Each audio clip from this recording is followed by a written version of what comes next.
Hello YouTube, Stainless here with another knife video. Today I want to share some of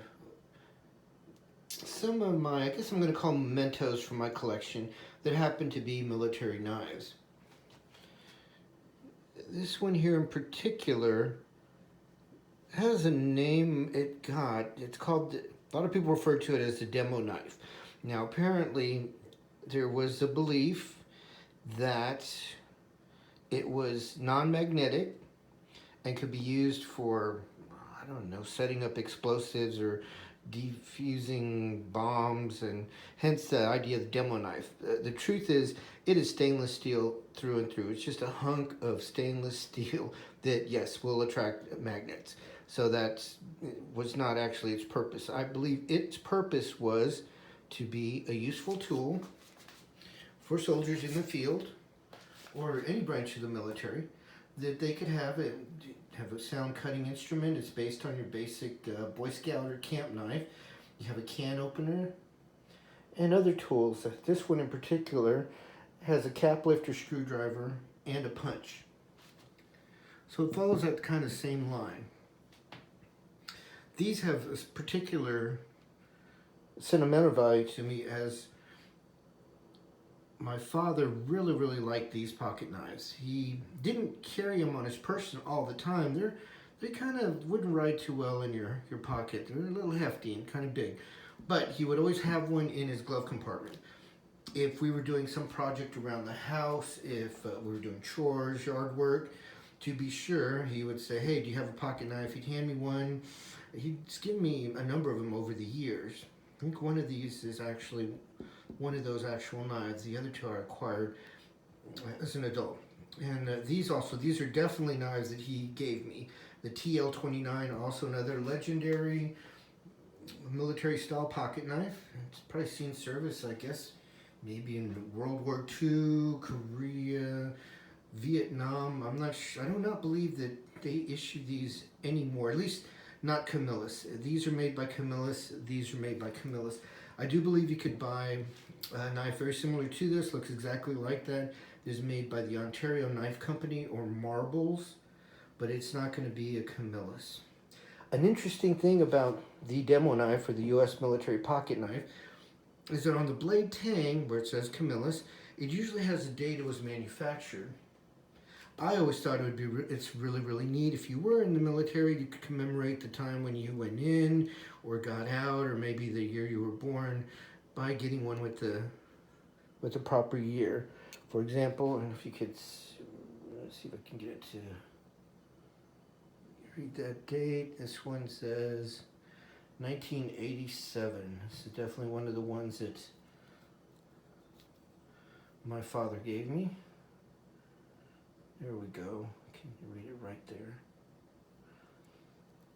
When you're handling this particular knife, and when you shop around for them, sometimes you'll find one of the blades just swinging free because the spring snapped. I have been told that you do not want to open more than one implement at a time, particularly if they share the same back spring. There's two springs back here, because it will bust that spring and just ruin your knife. But you have a can opener, cap lifter, screwdriver, very useful spear point blade. I mean, this is no frills here. It's some people would probably think it's ugly. It's you really, I guess, would have to appreciate it, but it is a good, sound, sturdy knife. You could put these to a lot of hard use. Bales. One thing about these particular knives is they all come with the bail. This one I do have a piece of string or line attached to it, where you don't lose it. If there was an emergency situation, for example, or you were working above water, or you didn't want to lose this if you were going to be using it, you could secure it to your belt, you could put it around your neck. In a survival situation, I've been told a good pocket knife is just as important as your teeth. You can use it for food prep, building shelter, making tools and things that you would need to help you survive. The TL-29, or Lineman's pocket knife, has two blades. Your spear point blade for obvious cutting chores.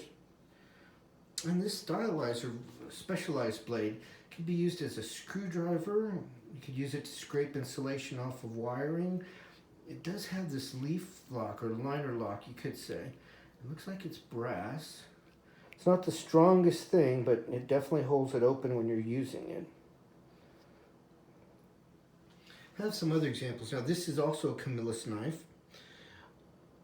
If you go on the internet and Google U.S. Coast Guard rope knife, you would pull this thing up. A friend of mine who was actually in the Coast Guard said they do not use rope in the Coast Guard. They use lines, so maybe it's actually a line knife. Form follows function. Look at that bail. That is the largest bail on any of these. So you would definitely keep this security. You could secure it to your person. But look at that blade. Very specialized. It's used for rope. You wouldn't worry about puncturing things like a sail or canvas, so you could use it near materials like that. My understanding is that you use it to cut line. You can imagine, I guess what civilians would say, rope. You'd hold this over the rope and you could actually pound down on it and chop it up. This knife also, let me open it to show you, has a hawkbill can opener. Camillus went under as a company, unfortunately, so I don't know if these are being produced anymore, but it's just a really neat, unusual knife. I don't carry it around because it's a specialized use as a can opener or a sheep's foot blade, but it's still a good cutter. And you know what? It would make an excellent pocket knife. Now this is more of a European style military pocket knife. This is like a brick. I don't know if it comes through. You can look at those thick springs. You have your sheep's foot blade. This sticks out. I'm going to try and need both hands to close it. It's really stiff. You can use this as a screwdriver. It has what's called a marlin spike. You use that to undo knots or even splice line or rope. There's your bail. And that is a thick piece of steel.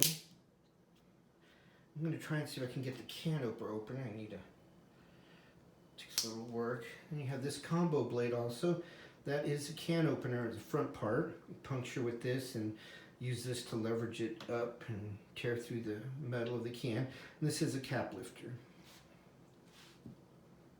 Sometimes I've heard that British style pocket knife or rigger's pocket knife because of the the marlin spike. That's called. Use it for rigging, setting up rigging. But these are knives. These are neat. And I do oftentimes when I'm feeling nostalgic, I'll put one of these in my pocket whenever I'm working on the lawn or doing a chore, and it's like boom, suddenly it's summertime, I'm out doing work with my dad. And he always remarked that he liked all the different tools on here. It was really, really handy to have. And it's just really neat. One neat thing about tools, like I mentioned earlier, gosh, if you had one of these when you were in the military and it had the year on it when you were in, what an interesting memento. What's something like a companion to have, inanimate companion to walk along with you in your career in the military. Experiences you had, you'd pull it out and you could think, hey, look at, you know what, see the scratch right here, I got that when I was scraping this off of whatever in this certain place with these certain people around. That's one thing I always think about. But military pocket knives, nope, no bayonets, nothing that you're going to use in a charge or to attack anyone, just basic tools that would help you do your job, whether it's setting up a combo wire, opening a can so you can eat your dinner, putting a hole in your belt with the punch, anything like that. These are just really, really practical tools. Things have changed over the years. My understanding now is that they issue Gerber multi-tools loaded with screwdriver blades, and this has 2 knife blades, pliers. I guess that indicates that yes, these days the military relies a lot more on technology, relies a lot more on machines, so you need tools to keep them running, keep them working, and keep them communicating. So they're a little more complicated. But again, hey, carry something like this. It's like a companion. It walks through you.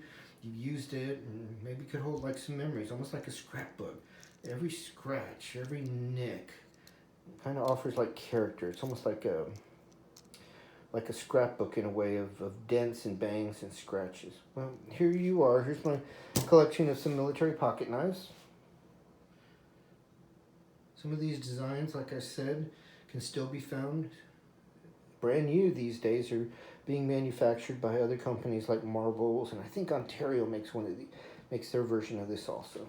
Well, I hope you enjoyed this video. Have a great day.